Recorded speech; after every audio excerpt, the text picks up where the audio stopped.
Díomh chuna sa táisibh is me se Laura Gaynor agus Thomas Dre sa Raidió na Lifa, K.4 FM. Fadó. Thugtaí Raidió na Lifa i creailiú i Bliain nócha trí agus mar sin tá méid ag céileadh fé bliain beo.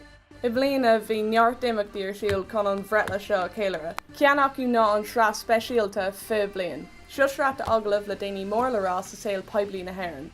Le Jamie bhí an 10 seagan a dul hiag aras an Uachtaráin chun aglah a dhéanamh leis an Uachtaráin Mícheál D. Thuair mar go muchar ráidin agus ribh an táglah bhí cupántaí jazz agan le Wally Young, press ofagat an Uachtaráin.